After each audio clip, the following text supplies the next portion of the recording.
In this world of mortality, everyone wants to be immortal because they want to enjoy the kindness, love, and passion throughout their life.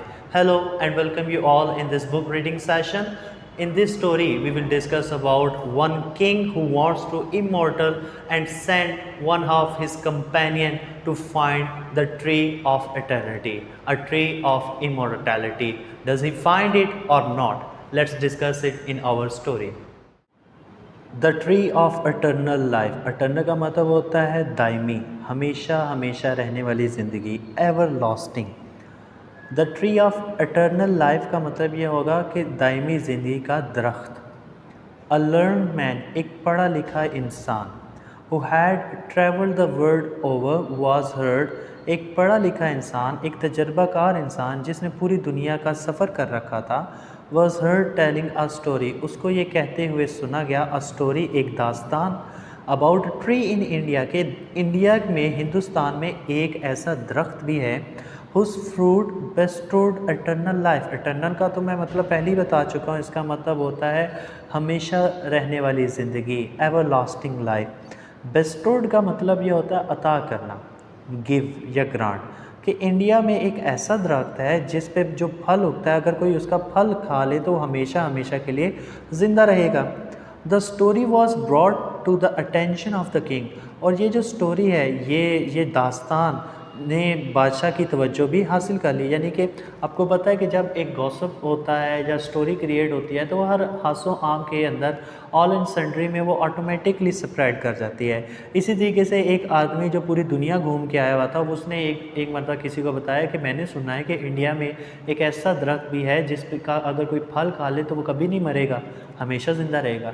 और ये जब बात जो बादशाह तक पहुंची और बादशाह ने ये वाली बात सुनी, तो आपको पता है कि जो बादशाह, जो लोग जितने बड़े ओहदे पे होते हैं, इतना ज़्यादा उसको एंजॉय करने का उनका दिल करता है।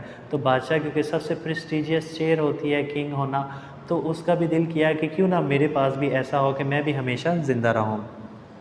हु लाइक मोस्ट पीपल, जो कि आम आदमियों की तरह, ज़्यादातर लोगों की तरह, desire to live forever, और वो भी ज़्यादातर लोगों की तरह जो है वो ज़िंदा रहना चाहता था।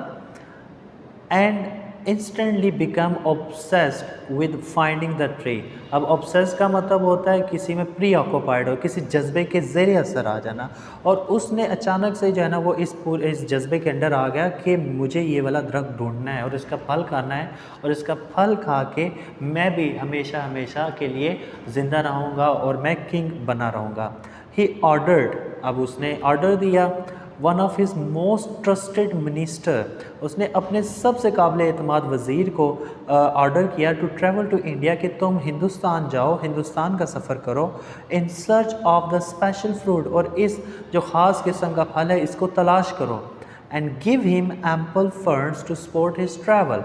अब यहाँ पे एम्पल का मतलब होता है काफ़ी ज़्यादा, वसी और अरीज़ होना, इनफ या सफिशेंट भी कहेंगे, और इसके साथ उसने काफ़ी ज़्यादा उसे पैसे भी दिए ताकि वो जो ट्रैवल में है उसको काफ़ी ज़्यादा सपोर्ट हो, यानी ये ना हो कि उसके पास पैसे ख़त्म हो जाएं और वो ट्रैवल ना कर सकें। अब यहाँ पे हमने इस पैराग्राफ में ये स्टोरी देखी है कि एक शख्स ने ये स्टोरी बताई कि इंडिया में एक ऐसा दरख्त है जिसमें अगर कोई फल खा ले तो वो काफ़ी ज़्यादा हमेशा हमेशा के लिए ज़िंदा रहेगा। जब बादशाह को पता चला तो बादशाह ने अपने वज़ीर को भेजा कि जी तुम जाओ इंडिया और वो जो दरख्त है उसको कहीं से ढूंढ के लेकर आओ, उसका फल मैं खाऊंगा और मैं हमेशा के लिए एवरलास्टिंग ज़िंदा रहूँगा। अपॉन अराइवल इन इंडिया, अब उस वज़ीर के इंडिया पहुँचने पे, the minister began his thorough search. अब थॉरो का मतलब होता है मुकम्मल तौर पे, डिटेल्ड, रिगरस। उसने मुकम्मल तौर पे तलाश किया, from the southernmost point of the subcontinent to the remote mountains in the north. Remote का मतलब ये होता है दूर अफ्तादा, दूर वाली, जो काफ़ी ज़्यादा फॉर या distance.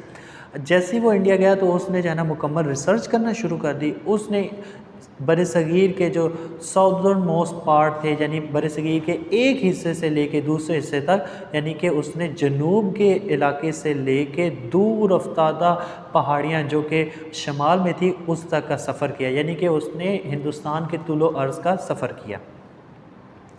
He travelled from town to town, उसने एक कस्बे से दूसरे कस्बे में गया, कहीं पे वो दरख्त मिल जाए जिसका फल खा के जो है इंसान हमेशा अटर्नल हो जाता है, हमेशा के लिए इमॉर्टल हो जाता है। फ्रॉम विलेज टू विलेज, एक गांव से दूसरे गांव में, asking every person he came across about the tree and it's fruit, और हर आदमी से वो पूछता जाए कि जो आपने क्या वो दरख्त या उसके फल के मतलब आप जानते हैं। अब आप में से जिन लोगों को आइडिया है कि जो इंडिया, पाकिस्तान, बांग्लादेश, यानी ये जो पूरा रीजन जो बरसगीर का हम लोग कहते हैं, ये बहुत बड़ा है और इसकी आबादी भी बहुत ज़्यादा है और इसके जो रिमोट एरियाज़ हैं वो काफ़ी ज़्यादा दूर हैं और ये अनएक्सेसिबल भी काफ़ी ज़्यादा लोगों के लिए। अब पूरे इंडिया में आपने घूमना है, आपने लोगों से बात करनी है, उनसे पूछना है, तो ये बहुत ज़्यादा रिगरस वर्क है, ठीक है। उसने अपनी पूरी मेहनत कर रहा है कि किसी तरीके से वो उसको मिल जाए। मोस्ट पीपल लॉफ्ट, ज़्यादातर लोग जो हैं उसकी बात सुन के हंसते थे, क्योंकि जैसे वो उन्हें कहता था कि क्या आपको उस दरख्त या उसके फल का पता है कि जिसको खा के इंसान कभी नहीं मरता, तो लोग हंसते थे कि ये कैसी एक बात कर रहा है। इन हिज फेस, उसके चेहरे पे हंसते थे। टेकिंग हिम फ्रॉम एन इम्बेसल, अब वो इम्बेसल का मतलब होता है बेवकूफ़, इडियट, फूल समझता, और लोग उस पर हंसते थे और उससे समझते थे ये कोई पागल है जो ऐसी बातें कर रहा है। While others just ignore him, और कुछ लोग उसको सिंपली उसकी बात को रद्द कर देते थे, इग्नोर कर देते थे, as they would a madman, जैसे कि वो कोई पागल इंसान और ऐसे बात कर रहा हो। The minister spend many lonely days, अब लाजमी बात है जब वो बार बार लोगों से पूछेगा कोई इसके कंपनी में तो नहीं आएगा, तो उसने काफ़ी दिन अकेले गुजारे। Nights in a foreign places, और कहते हैं कि उसने जो है वो काफ़ी ज़्यादा जो है वो फॉरेन प्लेसेस पे, यानी कि गैर मुतल्लका जगहों पे जहाँ पे उसको कोई जानता नहीं था, दूर दूर के जो इलाके हैं वहाँ पे बेचारा अकेला दिन रात स्पेंड करता था। Only really coming across a friendly face, और कभी कभी उसको कोई दोस्ताना चेहरा मिल जाता था, कोई अच्छे लोग मिल जाते थे जिनके साथ वो जो है वो दिन बिताया करता था। If anyone did speak to him earnestly, अब अर्नेस्ट का मतलब होता है संजीदगी के साथ, सीरियसनेसली या gravely, it was to convince him to give up his useless search, कहते हैं कि जब वो किसी से पूछा करता था तो लोग बड़ा हंसा करते थे, और अगर कोई संजीदगी से इसका जवाब भी देता था तो सिंपली ये कहता था कि इस तरह की जो है तुम सर्च नहीं करो, ये फजूल है और तुम वापस चले जाओ। To tell him that he was wasting his precious life, और वो उसे बताते थे तुम अपनी कीमती, वैल्यूएबल, कॉस्टली वे से कहेंगे कि तुम अपनी कीमती ज़िंदगी ज़ाया कर रहे हो एक ला हासिल के पीछे। Some people would tease him, कुछ लोग तो इसे तंग भी करते थे, and give him false direction to an imaginary tree in some difficult location, और कहते हैं कुछ लोग तो उसके साथ इतना तंग किया करते थे, उसको गलत जो है वो डायरेक्शंस बता दिया करते थे कि वहाँ पे एक इमेजिनरी, एक ख्याली किस्म का दरख्त है और उसको जो है वो जाओगे तो वहाँ पे तुम्हें वो दरख्त मिल जाएगा, और वो बड़ी डिफ़िकल्ट लोकेशंस पे होते थे। Making him go of his trail, go of से मुराद होता है दूर जाना, ठीक है, और ट्रेल से मुराद होता है रास्ता, ठीक है, पाथ या ट्रैक, ताकि वो उनसे दूर किसी रास्ते पे चला जाए, wasting more of his time, और इस तरीके से उस बेचारे वज़ीर का टाइम और ज़्यादा ज़ाया हो। मोस्टली तो people just laughed at him and took him for a fool, ज़्यादातर उसके साथ ये होता था, लोग उस पर हंसते थे और उसको एक पागल तस्वर करते थे। द डिवोटेड मिनिस्टर, अब वो जो है वो एक तरह का वो एक डिवोटेड, लॉयल या फेथफुल किस्म का जो वज़ीर था, हाउ एवर ताहम डिड नॉट गिव अप, उसने फिर भी जो है वो हिम्मत नहीं हारी, pressing on with his mission tirelessly, अब वो कहते हैं कि बिना थके वो अपने इस काम में लगा रहा। To ensure that he did not quit, the king regularly send him sufficient funds to support him, अब जो बादशाह है वो भी उसके साथ कीप इन टच में रहता था और वो भी उसको पैसे भेजता रहता था ताकि उसके पास पैसे ख़त्म ना हो जाएं। ये पास सालों गुजर गए and the minister turn grey, अब मिनिस्टर के जो बाल हैं वो काफ़ी ज़्यादा सुरमई हो गए एंड ओल्ड, वो खुद भी काफ़ी बूढ़ा हो गया, and finally had to admit that he had failed, और आखिरकार उसने इस बात को मान लिया कि वो हार चुका है। विद टीयरफुल आइज़, और उसकी आंखों में आंसू भर गए, he began his journey back home after years of absence and hardship, और फिर अब उसने अपना सफ़र जो है वो अपने घर की तरफ वापस बांधा, और ताकि वो जो इतना अरसा गायब रहा है और इतनी ज़्यादा मुश्किलात जो उसने इंडिया में गुजारी हैं। ऑन हिज वे बैक, अपने उस वापसी के रास्ते पे, ही decided to pay a visit to a learned sheikh whom he had heard about, hoping to receive a blessing from him. अब वो कहते हैं जब वो वापस आ रहा था तो उसने, क्योंकि रास्ते में ये सुना था कि रास्ते में एक शेख है, शेख से मुराद है कि यहाँ पे एक दरवेश है, होली मैन है, और उसके मतलब उसने काफ़ी ज़्यादा सुना और उसने कहा क्यों ना उनसे जो है ना उनके पास जाया जाए और उनसे कोई ब्लेसिंग ली जाए. However, ताहम the minutes his eyes met the sheikh, उन लम्हों में जब उसकी आंखें शेख से मिली, ही बर्स्ट इनटू टीयर्स, वो बेतहाशा रोने शुरू हो गया, सोबिंग अनकंट्रोलेबली. अब सोब करने का मतलब होता है सिसकियाँ लेना, वीप करना, कर वो ज़ारो कतार रोने शुरू हो गया. फॉर क्वाइट सम टाइम, कुछ देर के लिए. Once he manage to take control of his senses, और जब वो अपने होशो हवास में वापस आया, ही कन्फेस्ड, उसने ये माना, to the holy man, great sheikh, I have lost my way, I haven't achieved what I set out to achieve all those years. कहते हैं कि ए प्यारे आका, ए प्यारे शेख, मैं हार चुका हूँ, मुझे जो चीज़ तलाश करने के लिए यहाँ पे भेजा गया था, मेरी सालों की मेहनत ज़ाया होगी, वो मुझे नहीं मिला. And now I am returning to my master shamefaced and empty handed, और मैं अब अपने आका के पास, अपने बादशाह के पास इतने शर्मिंदा और खाली हाथों के साथ जा रहा हूँ. आई बेग ऑफ यू, मैं आपसे दरख्वास्त करता हूँ, to take pity on me, कि मुझ पर तरस खाएँ, and show me the right path, what are you searching for my good man, आज द शेख विद कंपैशन. अब उस शेख ने उससे पूछा कि मुझे ये बताओ कि तुम किस चीज़ की तलाश कर रहे थे. उसने बड़ी हमदर्दाना अंदाज से उससे पूछा. Years ago, सालों पहले, my king sent me in the search of a tree that produces a fruit of that gives eternal life. सालों पहले मेरे बादशाह ने मुझे एक ऐसे दरख्त की तलाश में भेजा कि जिसका जो फल है अगर वो इंसान खा ले तो वो हमेशा हमेशा के लिए ज़िंदा रहेगा. I have wasted my youth searching for it, और मैंने अपनी सारी जवानी उसको तलाश करने में ज़ाया कर दी है. But I never found it, लेकिन वो मुझे अभी तक नहीं मिला. All I found was sarcasm and pity. sarcasm का मतलब होता है तंज, मौकरी, और pity तरस, और लोगों ने सिर्फ जो मुझे चीज़ मिली है वो ये तंज और लोगों का तरस मिला है. whimpered the minister. अब वो कहता है कि इस तरीके से वो मिनिस्टर जो है वो काफ़ी ज़्यादा ज़ारो कतार रोते हुए उसने ये वाली बात की. My wise man, ए अक्लमंद इंसान, this tree you speak of is the tree of knowledge. अब ये देखें वो जो शेख है वो उससे ज़्यादा अक्लमंद है, वो उसका काफ़ी ज़्यादा एक्सपीरियंस है, स्पिरिचुअल लीडर है, तो अब जो वो बात कर रहा है वो काफ़ी ज़्यादा स्पिरिचुअल है. ए प्यारे एक अक्लमंद इंसान, this the tree you speak of is the tree of knowledge. तुम जिस दरख्त की मतलब बात करें वो तो इल्म का दरख्त है, ट्री ऑफ नॉलेज है, which grows with in the human heart. वो किसी ज़मीन पे नहीं बल्कि वो तो इंसान के दिल पे उगता है. Imported the sheikh benignly. अब बेनाइनली का मतलब होता है नरमी के साथ, काइंडली. अब उसने काफ़ी नरमी के साथ शेख ने बताया कि तुम जिस दरख्त के मतलब इन सारे ईयर्स तलाश करते रहे वो किसी ज़मीन पे नहीं बल्कि इंसानी हार्ट में लगता है. You have been searching for words readily apparent, in the process you have given up the real meaning of the life. और तुम सारी ज़िंदगी तुम एक ज़ाहरी मकसद के लिए तुम जो है वो तलाश करते रहे हो, और इस तमाम अमल में तुमने अपनी ज़िंदगी का हकीकी मकसद भी ख़त्म कर दिया है. This phenomena is called by the different names. और कहते हैं इन तमाम वाक़े को, इन तमाम इवेंट्स को हम लोग मुख्तलिफ़ नामों से जानते हैं. वन कॉल्स इट सी, कोई इसे समुंदर कहता है. Another calls it a cloud, कोई इसे बादल कहता है. While another calls it a tree और इवन द सन, कोई इसको दरख्त भी कहता है, कोई इसे सूरज भी कहता है. And many more names beside, और इसके अलावा भी बहुत ज़्यादा इसके नाम हैं. Knowledge has thousand of use, अक़ल और इल्म के बहुत ज़्यादा इस्तेमालात हैं. One of which is eternal life, जिसमें से एक जो है वो दायमी ज़िंदगी है. God is one and without a rival, but he gives forth infinite sign. खुदा एक है और इसका कोई सानी नहीं है, लेकिन वो अपने बहुत ज़्यादा साइंस देता है, इशारे देता है ताकि लोग उसकी बात को समझ सकें.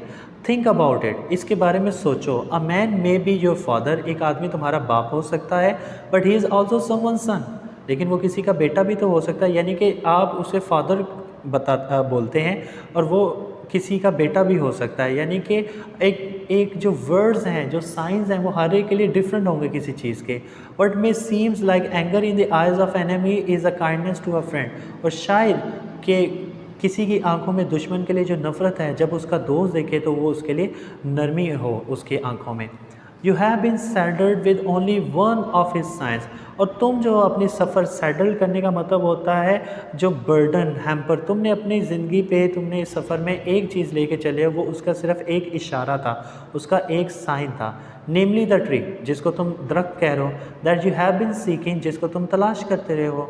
If you don't want to remain defeated, और अगर तुम अभी भी हारना नहीं चाहते, it is time for you to ignore what you see on the surface. और अभी भी वक्त है तुम उस चीज़ को भुला दो जो तुम ज़ाहरी तौर पे देख रहे हो, सरफेस पे देख रहे हो, and begin to concentrate on the essence. और तुम्हें चाहिए कि उसका जो मेन आइडिया, जो मरकज़ी ख्याल है, उस पर अपनी तवज्जो लेके जाओ। What creates differences between man is precisely this superficiality। अब वो कहता है कि but once they understand what lies beneath the surface, duality vanish। अब वो कहता है कि जो ड्यूअलिज्म है, जो पोलैरिटी है, वो ख़त्म हो जाती है जब इंसान इसको, इस दुनिया को सुपरफिशियल वे में इसको बढ़ा चढ़ा के, यानी कि ये सारी चीज़ दुनिया में कोई ना कोई साइंस हैं, जब उन साइंस को हम लोग रिमूव करते हैं, उसकी सुपरफिशियलिटी को रिमूव करते हैं, तो उसके अंदर से नेकेड ट्रुथ निकलता है, उसके अंदर से जो एक सच्चाई निकलती है, उस सच्चाई को जब हम लोग पकड़ते हैं तो हम खुदा तक पहुंच सकते हैं, खुदा को जानना हमारे लिए आसान हो सकता है। But once they understand what lies beneath, लेकिन जब हमें पता चलता है कि वो उसमें एक सच्चाई क्या है, ड्यूअलिटी वैनिश, तो वो जो ड्यूअलिज्म है वो ख़त्म हो जाता है और सिंपल एक वननेस रह जाती है। The minister felt an immense burden lifted from his shoulder. और अब उस वज़ीर को ऐसे लगा जैसे इमेंस का मतलब होता है बहुत ज़्यादा, एक बहुत भारी जो बोझ है वो उसके कंधों से उतर गया है। ही नो लॉन्गर फेल्ट डिजेक्टेड और डिफिक्टेड। डिजेक्टेड का मतलब होता है उदास होना, डाउन कास्ट होना, डाउन हार्टेड होना, और डिफीटेड हारा हुआ। अब वो अपने आप को उदास और हारा हुआ नहीं महसूस कर रहा था। हिज हार्ट हैड ओपन, अब उसका दिल खुल चुका था, मेटाफोरिकली यहाँ पे बात कर रहे हैं। And he knew that his passage back home would be one of the Joy rather than grief. और कहते हैं कि अब उसको ये समझ आ रही थी कि अब उसका जो वापसी का रास्ता है, बजाय कि वो गम में अफसोस के, अब वो खुशी के साथ गुजरेगा, क्योंकि उसने उस ट्री ऑफ एटर्नल लाइफ को पा लिया था। अब यहाँ पे इसके मोरल लेसन की तरफ चलते हैं कि पहला मोरल लेसन तो हमारे पास ये बनता है कि खुदा की मोहब्बत में ही इसके ज़िंदा रहने का वसीला है।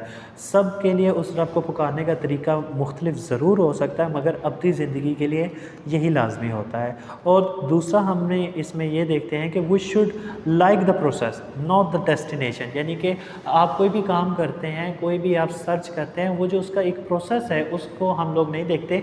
लेकिन जैसे फॉर एग्ज़ाम्पल आप जब इम्तिहान में पूरा साल पढ़ते हैं, वो पूरा साल एक प्रोसेस है, उसमें आप याद करते हैं, बार बार फेलियर का शिकार होते हैं, दोबारा ट्राई करते हैं, उसमें मार्क्स कम आते हैं, उसको दोबारा अटैम्प्ट करते हैं, फिर आप उसमें सक्सेसफुल हो जाते हैं, और आखिर में उसका जो एक डेस्टिनेशन यानी कि आपको पोजीशन मिलती है, वो एक डेस्टिनेशन है।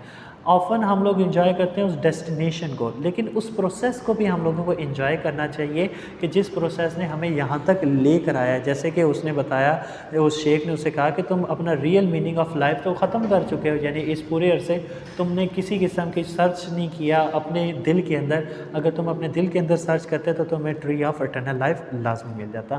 तो यहाँ पे हम इसको सेकंड जो एक हमारे पास ऐसे था, हमारे पास इसका मॉरल था, उसको हम लोग एंड करते हैं। अब हम इसकी वोकैबुलरी की तरफ चलते हैं।